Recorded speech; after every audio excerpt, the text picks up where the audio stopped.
1923 সালে 15ই December Baharampur jail থেকে মুক্তি পেয়েছিলেন বিদ্রোহী কবি নজরুল ইসলামের জেল মুক্তি দিনটিকে কারা মুক্তি দিবস হিসেবে উদযাপিত হলো বহরমপুরে। মনোবীক্ষণ পলিক্লিনিক, চিকিৎসার জগতে এক দশক। এখন এখানে সব বিষয়ে ডাক্তারবাবু একসাথে তলায়। ফোন করুন 7477799515 এই নম্বরে। প্রায় এক বছর কারাগারে থাকার পর 1923 সালের 15ই ডিসেম্বর বহরমপুর জেল থেকে মুক্তি পান বিদ্রোহী কবি কাজী নজরুল ইসলাম। এই দিনটিকেই কারা মুক্তির দিবস হিসেবে পালন করল নজরুল জন্ম উদযাপন কমিটি। ব্রিটিশ আমলে 1923 সালে এক বছর কারাবাস হয়েছিল কাজী নজরুল ইসলামের। বিভিন্ন জেল ঘুরে তার ঠাঁই হয়েছিল বহরমপুরের জেলা সংশোধনাগারে। 15ই ডিসেম্বর বহরমপুর জেল থেকে তার কারা মুক্তি ঘটে। এই দিনটিকে স্মরণ করে রবিবার বহরমপুরে পদযাত্রা করল নজরুল জন্ম উদযাপন কমিটি। আমি মনে করি যে বাঙালির ইতিহাসে অত্যন্ত একটি স্মরণীয় দিন। নজরুল ইসলামের এক বছর সশ্রম কারাদণ্ড হয়েছিল।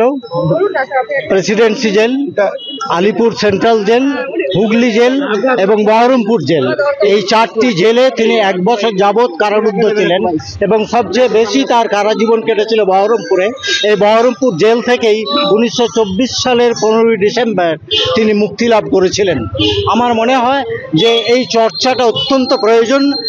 যেটা আবরার সাহেব বলছিলেন যে আজকে ভারতীয় যে প্রেক্ষাপট, সেই প্রেক্ষাপটে নজরুলের চর্চা একান্ত প্রয়োজন, শুধু তরুণদের জন্য নয়। আমার মনে হয় আমার মতো বুড়ো পাকা চুলের লোকরাও নজরুল সাহিত্য পড়ে, নজরুলের সঙ্গীত শুনে উজ্জীবিত হবে। তরুণ সমাজ তো হতেই পারে। সুতরাং নজরুল চলে গেছেন, তিনি কিছু জানবেন না, শুনবেন না, কিন্তু আমরা এই দিনটাকে উজ্জীবিত করলে, নজরুলকে চর্চা করলে আমরা উজ্জীবিত হতে পারি এবং জাতীয় জীবনে, বাঙালির জীবনে, এই দেশের জীবনে একটা পরিবর্তন, ইতিবাচক পরিবর্তন হতে পারে।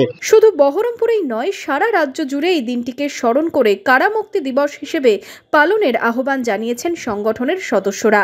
আজকে সারা দেশে যেভাবে সাম্প্রদায়িকতা বসবাস পাচ্ছন্ন হয়ে গেছে দেশ, তখন এই নজরুলের চিন্তা চেতনা আমাদেরকে পাথেয় করে চলা দরকার।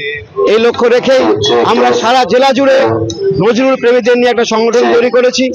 আজকে নানাভাবে যে আগ্রাসন চলছে, সেই আগ্রাসনের বিরুদ্ধে আজকে আমাদেরকে যদি আমরা প্রতিরোধ সংগ্রাম করে তুলতে পারি, তাহলে কাজী নজরুল ইসলামই হচ্ছে একমাত্র আমাদের পাথেয়।